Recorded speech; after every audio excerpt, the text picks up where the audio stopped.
Tehran से एक ऐसी खबर सामने आई है जिसने पश्चिमी एशिया की सियासत में हलचल मचा दी। दावा किया जा रहा है कि लगभग 250 मुजाहिदीनों ने ईरान के सुप्रीम लीडर अली खामनेई के सरकारी आवास को निशाना बनाने की कोशिश की। अगर यह सच है तो 1979 की इस्लामिक क्रांति के बाद यह सबसे साहसी और सीधा हमला माना जाएगा। लेकिन सबसे बड़ा सवाल है कि क्या वाकई इतना बड़ा ऑपरेशन हुआ या कहानी में कुछ और भी छिपा है। देखिए ये रिपोर्ट। मुजाहिदीनों के इस हमले की जानकारी पीपुल्स मुजाहिदीन संगठन यानी PMOI ने ली है। संगठन का दावा है कि उसके सैकड़ों सदस्य तेहरान के मध्य स्थित बेत-ए-रहबरी परिसर तक पहुंच गए। कुछ रिपोर्ट्स में कहा गया है कि हमलावर आधुनिक हथियारों से लैस थे। हालांकि ईरानी सरकार एजेंसी मेहर न्यूज ने केवल 4 संदिग्धों की गिरफ्तारी की पुष्टि की है। यहीं से शुरू होता है सस्पेंस कि आखिर 250 और 4 के आंकड़े में इतना बड़ा अंतर कैसे। बताया जा रहा है कि तनाव बढ़ने के बाद खामनेई पहले ही एक सुनिश्चित बंकर में शिफ्ट हो चुके थे और आवास की जिम्मेदारी उनके बेटे संभाल रहे थे। अगर ऐसा है तो क्या हमलावरों को अंदरूनी मूवमेंट की जानकारी थी?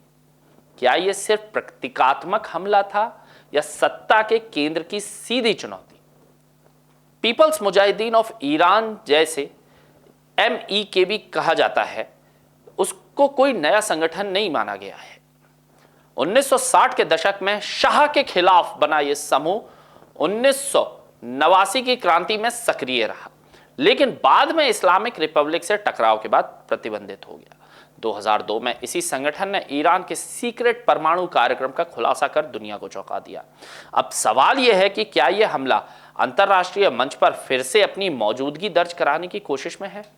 ईरानी संसद के कुछ सदस्यों ने संकेत दिया है कि देश को अस्थिर दिखाने के लिए इस तरह की साजिशें रची जा सकती हैं, लेकिन आधिकारिक स्तर पर पूरी तस्वीर साफ नहीं की गई है।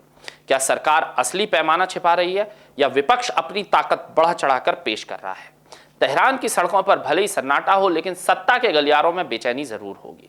अगर यह हमला योजनाबद्ध था तो इसके पीछे का मकसद सिर्फ सुरक्षा तोड़ना नहीं बल्कि संदेश देना हो सकता है।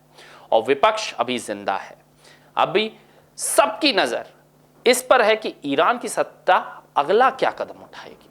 बाकी आपका जियोपॉलिटिक्स में अगर इंटरेस्ट है तो हमें कमेंट्स में बताइए कि क्या यह हमला सत्ता परिवर्तन के लिए हुआ है, ईरान की छवि खराब करने के लिए हुआ है, या किसी बाहरी ताकत का इस हमले में कोई साथ है। कमेंट्स में बताएं। नमस्कार।